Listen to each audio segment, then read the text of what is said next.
أشرف الأنبياء والمرسلين وعلى آله وصحبه أجمعين. رب اشرح لي صدري ويسر لي أمري واحلل عقدة من لساني يفقهوا قولي.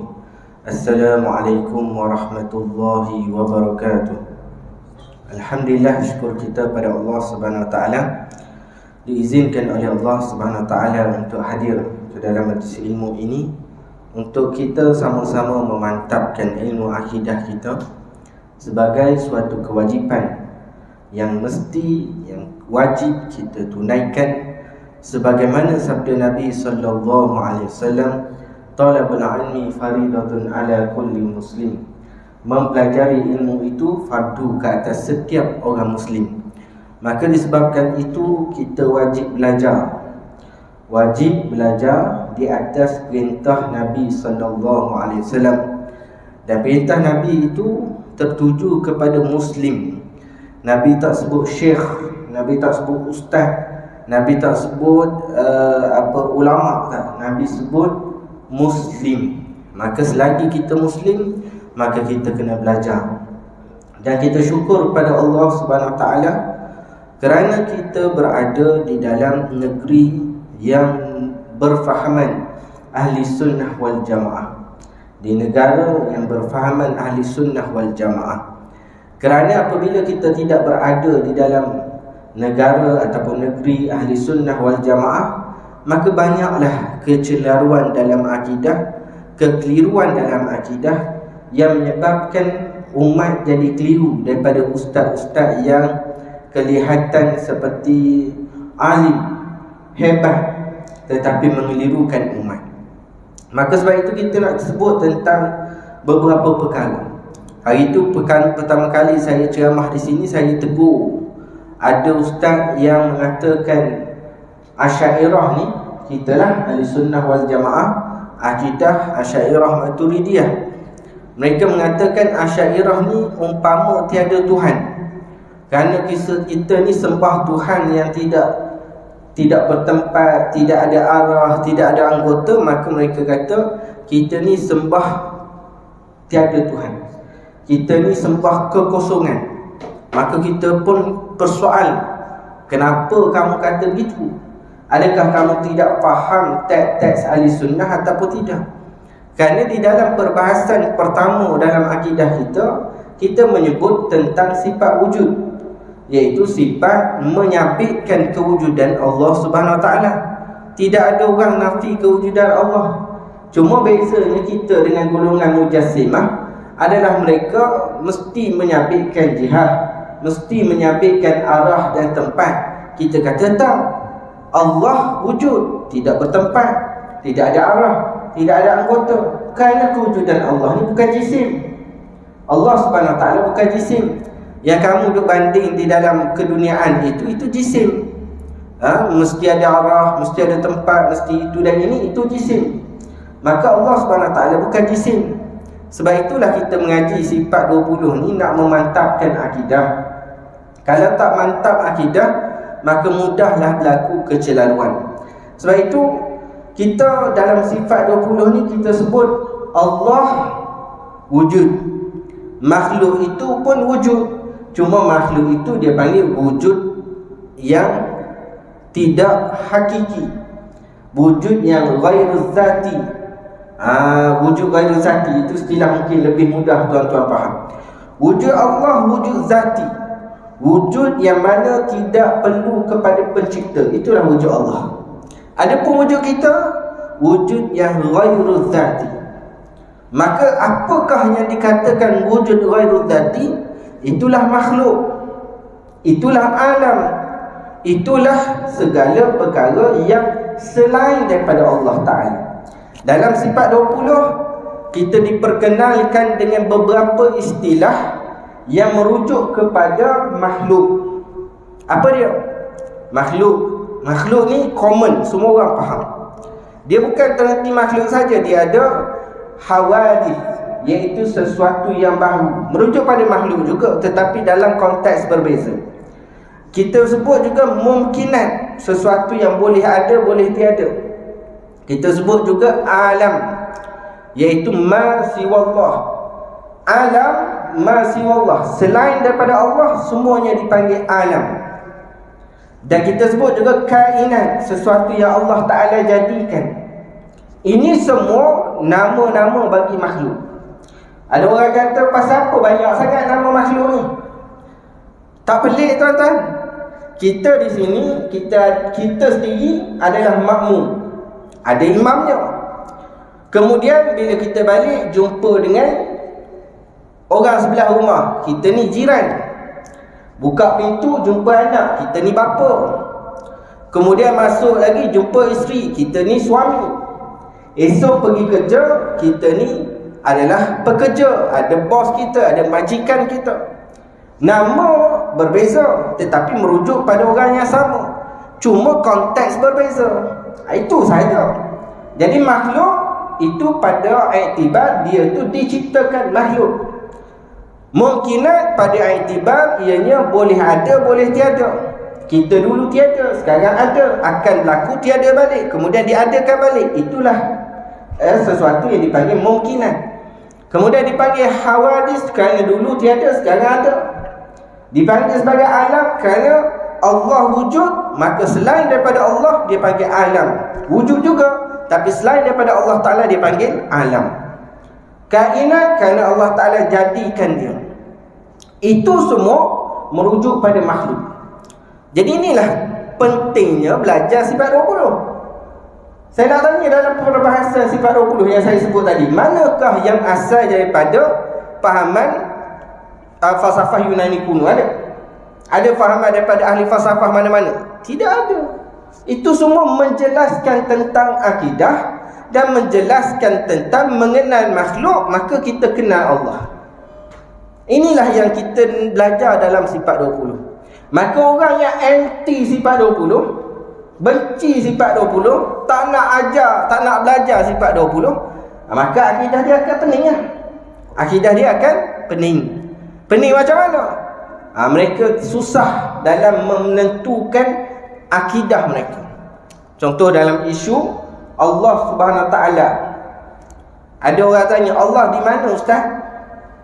Soalan di mana tak boleh kita sebut. Kerana apa?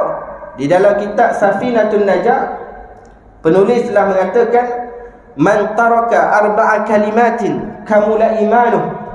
Sesiapa yang membuang dalam dirinya kecelaruan 4 kalimah, 4 persoalan, maka sempurna imannya. Iaitulah soalan tentang aina, di mana Allah, kam, berapa Allah, mata, bila Allah, kaifa, bagaimana Allah. Sesiapa yang buang 4 soalan ni, di mana Allah, berapa Tuhan, bila dijadikan, bagaimana Allah, siapa yang buang 4 ni, maka sempurna iman. Itu dibahaskan oleh para ulama. Tetapi pada masa sekarang, umat Islam di akhir zaman ni tengah bincang di mana Allah. Ada seorang dia tanya pada ulama, aina Allah, di mana Allah? Ulama tu kata, kamu kehilangan Tuhan kamu ke? Kamu nak cari di mana Tuhan kamu tu? Orang yang kita tanya di mana, kita hilang anak kita, hilang. Na'udzubillah. Saya tahun lepas pergi bazar Ramadan. Dia punya ralik beli barang tu, sampai anak tu hilang. Bazar Ramadan depan Lotus tu. Dia tanya suami dia kata, memang saya heret anak tadi, tapi dia kata nak pergi dekat Umi. So dia pergi dekat Umi. Dia kata, tak ada, dia tadi ikut saya. Dua-dua tak tahu kat mana. Maka dia pun mencari di mana anaknya, mencari di mana suatu yang hilang. Allah Ta'ala bukan kita kenal dengan tahu di mana, tak. Kita kenal dengan sifat-sifatnya. Maka sebab itu kita tak payah tanyalah di mana. Tetapi mereka nak tanya juga di mana Allah. Dia perjuangannya di situ. Mereka nak tahu di mana Allah. Allah ni kat mana? Nak tahu begitu sekali. Maka mereka pun jawab. Bila mereka jawab, di antara mereka berlaku perbezaan. Orang ni lah kelompok yang sama, tetapi berlaku perbezaan. Bagi ahli sunnah mudah. Kita kata Allah wujud, tidak bertempat. Allah Subhanahu Wa Taala itu wujud tetapi tidak bertempat. Jadi bila kita kata wujud tak bertempat, settle semua ahli sunnah begitu. Mu'tazilah dia berbeza pula. Mu'tazilah ada yang berfahaman Allah di mana-mana. Dalam konteks bincang di mana Allah, Mu'tazilah kata Allah di mana-mana. Ahli sunnah kata Allah bukan di mana-mana, Allah berada tidak bertempat. Allah wujud tidak bertempat. Tidak ditanya berada di mana, tak. Allah wujud tidak bertempat. Tetapi golongan ini mereka mempersoalkan di mana Allah. Maka di antara mereka berbeza pandangan. Satu, mereka kata Allah di atas langit. Dua, mereka kata Allah di atas arasy. Tiga, mereka kata Allah di luar alam. Kalau di atas langit, itu dalam alam. Kalau di atas arasy, boleh jadi dalam alam ataupun luar alam. Yang ketiga, bila kata luar alam, itu pun juga tak betul. Ada orang dia pejuang tiga-tiga ni, beza pandangan mereka. Kemudian bila mereka menyabitkan Allah itu di atas langit, di atas arasy, di luar alam, maka ketika itu mereka berhadapan dengan suatu ayat, satu firman, satu dalil yang menyebut Allah turun. Yanzilu Rabbuna, Tuhan itu turun 1/3 malam. Jadi turun di situ ada perbahasan. Kita kalau kita kata ahli sunnah kata bukan Allah turun, perintah Allah, malaikat turun, rahmat Allah, itu dibahaskan oleh ulama ahli sunnah wal jamaah, settle. Tetapi apabila mereka nak bahas Allah tu ada tempatnya, tiba-tiba ada dalil lain cerita Allah itu turun. Maka turun tu bagaimana pula? Bagaimana pula kamu menyabitkan turun? Maka khilaf pula di kalangan mereka. Ada yang kata Allah turunlah. Allah turun, habis 1/3 malam Allah naik balik. Satu. Yang kedua dia kata Allah turun, tetapi turunnya tidak meninggalkan arasy. Gitu pula. Turun tapi tak meninggalkan arasy. Yang ketiga dia kata Allah turun tapi tak masuk dalam alam. Yang kata Allah, kalau Allah turun masuk dalam alam, jadi hulul. Jadi menyerapi ke dalam sesuatu makhluk.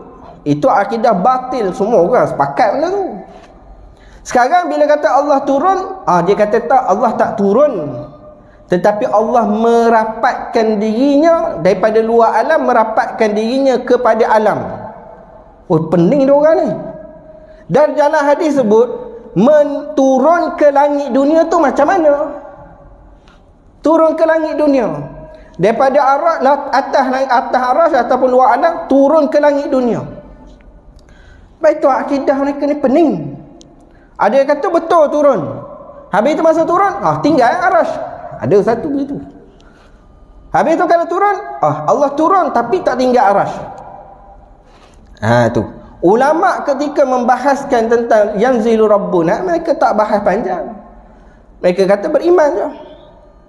Dengan beriman kepada dalil, dengan menafikan intikal dan tahayyus, menafikan perpindahan dan bertempat. Itu dibahaskan oleh ulama salafus salih. Tetapi bila kita kata ulama kita Asy'ariyah Maturidiyah, mereka kata tidak, turun itu turun rahmat, turun itu turun perintah Allah, turun itu turun malaikat. Maka itu tidak bersabitan dengan zat Allah Subhanahu Wa Taala. Maka sebab itu akidah Ahlussunnah wal Jamaah ni mudah sebenarnya. Tapi bila mereka terlalu rigid nak menempatkan Allah dan nak bermain dengan zahir ayat, zahir dalil, maka mereka bertembung di antara satu sama lain. Terbaru ni, tokoh besar mereka mengatakan bahawa Allah Ta'ala itu alam ghaib. Macam mana boleh kata alam ghaib? Alam, takrif dia ma siwallah. Semua selain daripada Allah itu alam. Di dalam Al-Quran Allah Ta'ala kata alam itu di bawah penguasaannya. Al-Fatihah kita baca, Alhamdulillahi Rabbil Alamin. segala puji bagi Allah, Rabb, Tuhan, penguasa, lil alamin, bagi sekalian alam. Alam ni ada berapa? Mudah cerita, alam pecah dua. Alam musyahadah dan alam ghaib. Alam musyahadah, alam yang dapat dicapai dengan panca indera. Alam ghaib, alam yang tak dicapai dengan panca indera. Alam musyahadah, iaitulah manusia, binatang, tumbuhan, batu, gunung ganam, planet dan sebagainya. Alam ghaib, iaitu syurga, neraka, malaikat, jin dan sebagainya. Allah tak termasuk tau. Ini orang belajar dalam tasawuf Islam, sekolah menengah lagi. Sekolah menengah lagi dah belajar dalam tasawuf Islam. Subjek sekolah menengah. Tasawuf Islam, alam terbahagi pada dua. Alam ghaib dengan alam musyahadah. Masuk dalam exam, apa beza alam ghaib dengan alam musyahadah? Jelas satu persatu. Dua-dua ni, alam ghaib atau alam musyahadah adalah makhluk. Tiba-tiba ada orang kata Allah itu alam ghaib. Nak tanya, di manakah dalil yang menyatakan Allah itu alam ghaib? Mereka serang falsafah lah apa semua, sehingga tidak menyabitkan apa yang dalam Al-Quran dan hadis. Duk serang ni. Kita nak tanya yang kamu sabitkan Allah itu alam ghaib, di mana dalil Al-Quran hadis? Allah Ta'ala kata Rabbil Alamin. Allah Ta'ala itu Tuhan sekalian alam. Maka bila kata Tuhan sekalian alam, bukan Allah itu alam. Dia kata Allah itu alam ghaib. Bila kita kata semua itu Allah cipta, ada semua perkara itu wujudi, yang telah dicipta itu wujudi, sama ada alam ghaib ataupun alam musyahadah, alam yang nampak dengan panca indera, alam yang tak dapat dengan panca indera. Maka semua itu Allahu khaliqun kulli syai'. Surah Zumar ayat 62. Allah Ta'ala itu pencipta bagi setiap sesuatu. Tak kira alam ghaib ataupun alam musyahadah, semua Allah cipta. Bila sebut kulli syai', tidak ada yang terlepas. Kecuali Allah Ta'ala saja tidak diciptakan, kerana dia ada sifat kidam. Itu pahaman kita ahli sunnah wal jamaah. Mudah je. Allah SWT itu tidak bertempat. Kita tak tahu daripada mana fahaman Allah itu alam ghaib boleh muncul. Dan macam mana mereka ini berakidah, kita pun tak faham. Mereka kata Allah SWT itu tidak dalam alam. Tidak dalam alam, maka Allah itu di luar alam. Mudahnya akal kamu fikir. Ketika kita berbahas tentang sifat 20, kita mendatangkan dalil akli, mereka kata kita mendahulukan akal. Sekarang ketika mereka nak menyabitkan Allah Ta'ala itu di luar alam, mereka kata kalau tidak dalam alam, maka luar alam. Kita kata Allah bukan dalam alam, bukan di luar alam. Itu yang disebutkan oleh para ulama. Allah ba'in an khalqihi. Allah Subhanahu Wa Ta'ala itu terlepas, terpisah daripada makhluknya. Alam makhluk. Dalam alam tempat, luar alam pun tempat. Allah tidak bertempat. Itu je mudah. Tetapi bila mereka mengatakan kalau Allah tak dalam alam, luar alam lah. Tak. Sesuatu yang menjadi pertentangan di antara sifat makhluk ataupun perbuatan makhluk tetap tak ada pada Allah. Ini kena faham baik-baik. Bila kita kata Allah Ta'ala itu tidak lapar, ada orang kata, oh kalau gitu Allah kenyang. Tak. Allah tak kenyang, tak lapar. Walaupun berlaku pertentangan, tetapi salah satu tak boleh sabit pada Allah. Sebab dia berkaitan dengan sifat makhluk. Begitu juga kita kata Allah Subhanahu Wa Ta'ala tak sakit. Kemudian kata, oh kalau begitu Allah sihat. Tak. Allah tak sebut dia sihat, tak sebut dia sakit, kerana sihat sakit itu sifat makhluk. Allah Subhanahu Wa Ta'ala bukan lelaki, habis itu perempuan. Tak. Mudah je.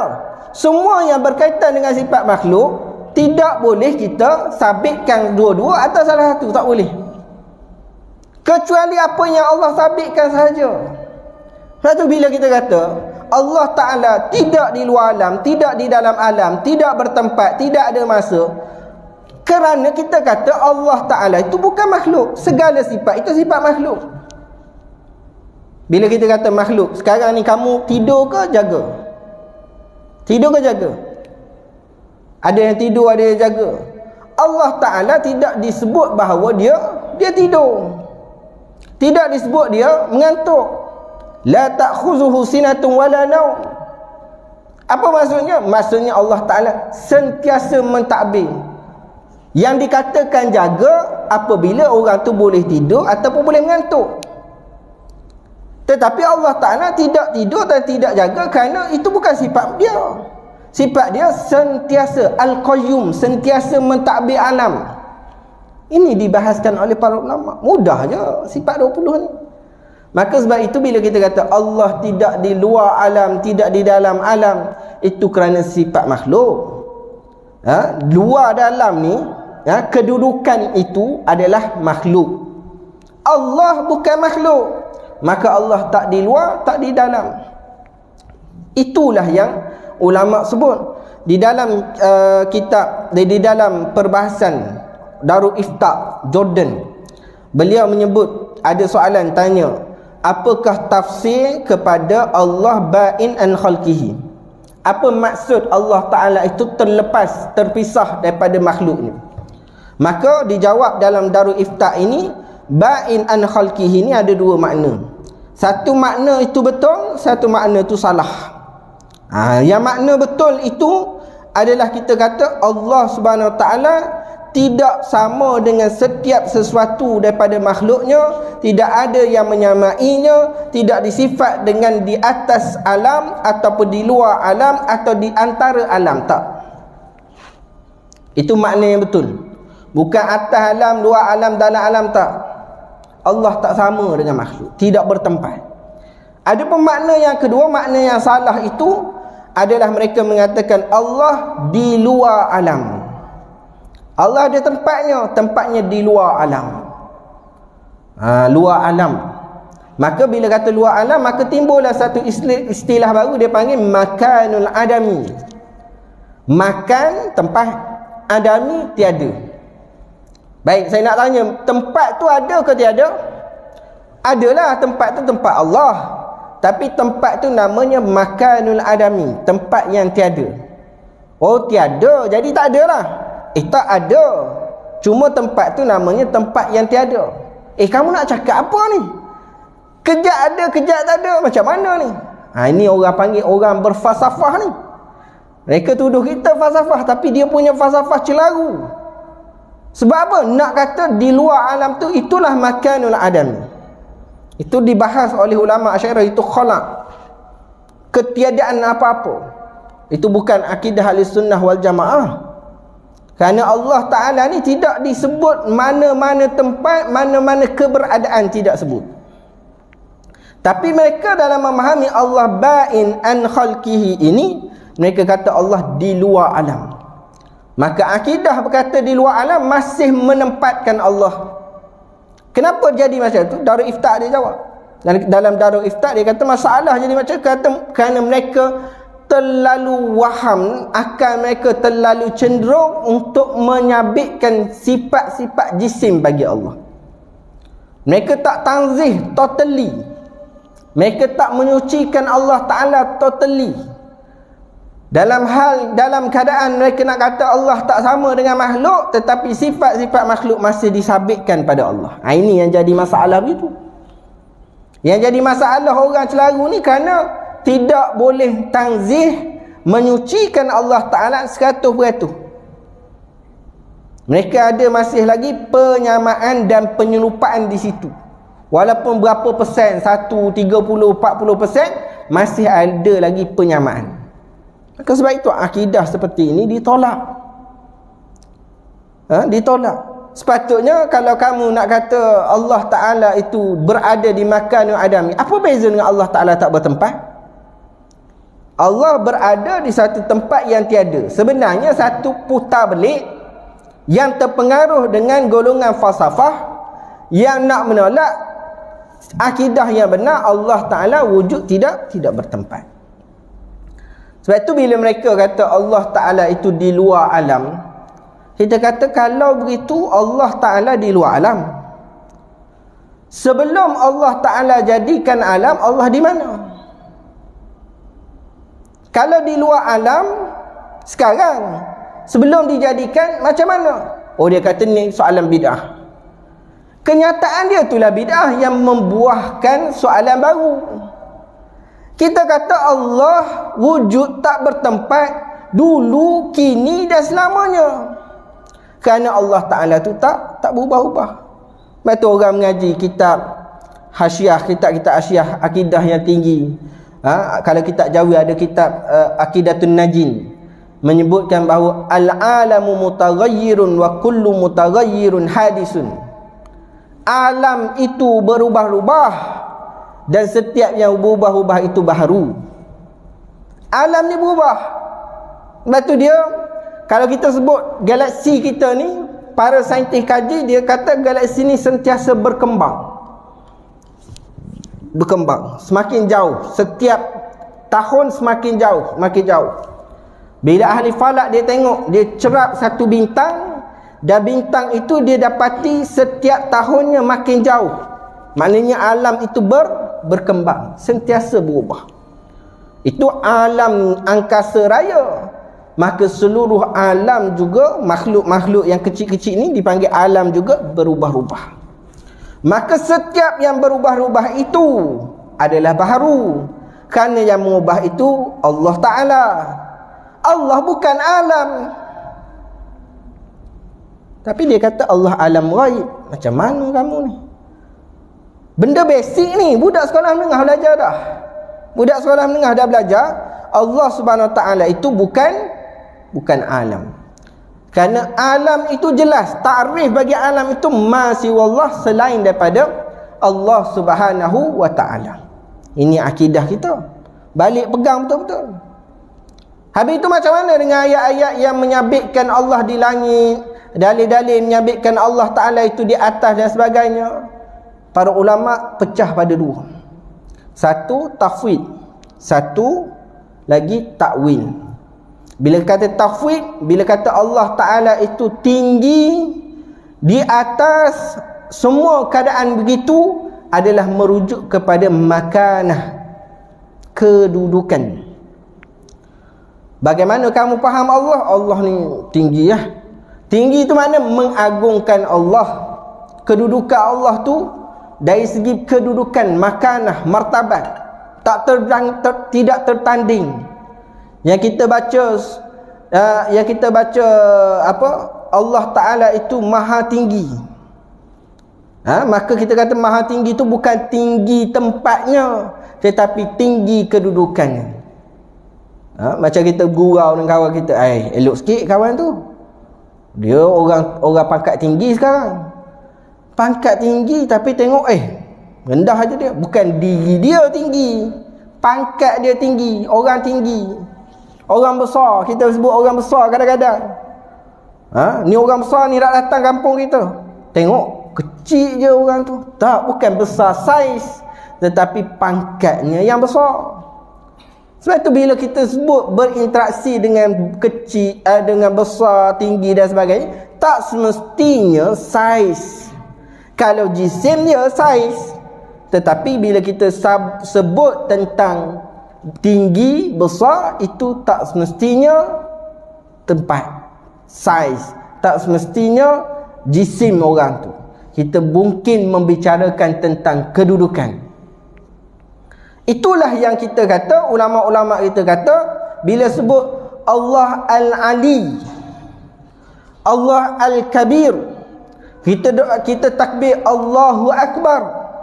Semua itu bukan merujuk kepada saiz, tetapi merujuk kepada ketinggian dan keagungan Allah. Dulu lagi ada seorang ustaz, dia kata Allah ni besar tuan-tuan. Sebab tu Allah Ta'ala tahu segala-galanya. Ibarat banding dengan laptop saya depan ni, oleh kerana saya besar, saya nampak semua tu Q, W, E, R, T, nampak semua sebab saya besar. Kalau saya kemetak kecil, saya tak nampak. Apa benda kamu bahas ni? Kamu bahas saiz, dan kamu bangsakan saiz itu pada Allah. Dan saiz itu hanyalah sifat bagi jisim. Allah Ta'ala tidak berjisim. Kadang-kadang golongan ni, dia kadang-kadang dia kata, ya Allah tak berjisim, tapi lawazim kepada sifat-sifat jisim mereka masih lagi sabit. Itu yang kita kata tidak menyucikan Allah dengan 100%. Ustaz dia sebut menyucikan. Apa hal yang kita kena menyucikan Allah? Tak, inilah yang kita kata tasbih tu. Subhanallah tu. Maha suci Allah. Yang kita baca dalam solat kita tu, tak sah bila kita kata suci Allah, tetapi pada masa yang sama kita masih menyabitkan sifat-sifat makhluk bagi Allah. Tak sah. Akidah kita tak betul.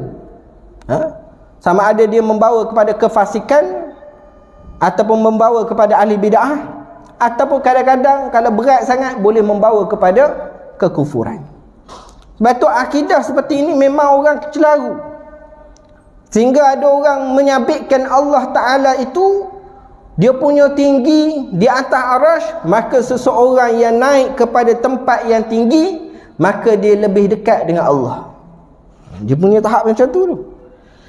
Sekiranya seseorang itu berada di puncak gunung, maka dia lebih dekat dengan Allah Ta'ala berbanding dengan orang yang berada di kaki gunung. Itu akidah Ad-Darimi itu, yang dia sabitkan satu perkara yang tak disebutkan dalam Al-Quran dan hadis. Kenapa? Dalam dia nak menghuraikan Allah Ta'ala itu berada di atas, maka dia mengatakan Allah Ta'ala itu apabila kita mendekat ke tinggi, makin tinggi, maka kita lagi dekat pada Allah Ta'ala. Maknanya apa? Menyabitkan arah, menyabitkan tempat. Itu akidah tak sama. Akidah tak sama macam tu. Sebab tu mereka nak menyabitkan Allah ni, mereka pada masa yang sama menafikan bertempat, ada juga. Menafikan arah pada, ada juga. Tapi pada masa yang sama menyabitkan keberadaan, menyabitkan satu tempat, iaitu di luar alam. Maka sebab itu kita kata jangan kamu percaya dan pegang akidah seperti ini. Akidah seperti ini akidah yang celaru. Ulama mazhab Syafi'i pecah pada 3 dalam menghukum mujassimah dan musyabbihah. Mujassimah menjisimkan Allah. Sama ada dia kata Allah tu jisim, ataupun dia tak kata Allah jisim, cuma dia menyabitkan sifat jisim pada Allah. So dia ada mujassimah sarih dengan ghairu sarih. Mujassimah yang jelas-jelas menjisimkan Allah dengan mujassimah yang tak jelas. Kemudian dia ada musyabbihah, iaitu orang yang menyamakan Allah Ta'ala dengan makhluk. Pun ada yang sarih, ada yang tidak sarih. Yang sarih dia kata Allah ada mata, tak mata macam kita. Orang tanya, yadullah fawqa aydihim, apa makna? Oh, yadun, tangan lah. Seperti mana kamu faham tangan? Tangan itulah Allah Ta'ala guna untuk berbai'ah dengan orang-orang yang bai'ah masa tu. Itu akidah mereka. Itu musyabbihah sarih, mujassimah sarih. Dia ada musyabbihah tidak sarih. Tak sarih dia kata mana? Allah Ta'ala itu turun, tapi turunnya tak sama dengan makhluk. Allah Ta'ala itu sakit, tapi sakit yang layak dengannya lah, tak sama dengan makhluk. Dia boleh kata Allah sakit. Inilah akidah-akidah yang celaru. Maka ulama Syafi'i pecah pada 3. Satu, mengkafirkan mujassimah. Yang kedua, tidak mengkafirkan, tak kafir total. Dia tak kira. Satu, mujassimah sarih, ghairu sarih, semua kafir. Yang kedua, mujassimah sarih tak kafir, mujassimah sarih kafir, yang ghairu sarih yang tak jelas tak kafir. Yang ketiga adalah tak mengkafirkan secara total, dia hanya membahaskan tentang akidah orang tu. Ini beratlah. Sebab itu sampai ke tahap orang bincang kafir ke tidak. Kerana akidah mereka ni dah menyerupakan Allah, menggambarkan Allah, membandingkan Allah, menjadikan Allah tu seolah-olah makhluk. Dia kata Allah itu alam ghaib, tu makhluk lah, alam tu makhluk. Maka kita doa, ya Allah, lindungilah akidah kita daripada orang-orang yang merosakkan orang akidah kita, dan jauhilah kebatilan ini daripada meresapi pemikiran kita. Kekallah kita berada di jalan ahli sunnah wal jamaah. Wallahu a'lam wa billahi taufiq wa hidayah. Assalamualaikum warahmatullahi wabarakatuh.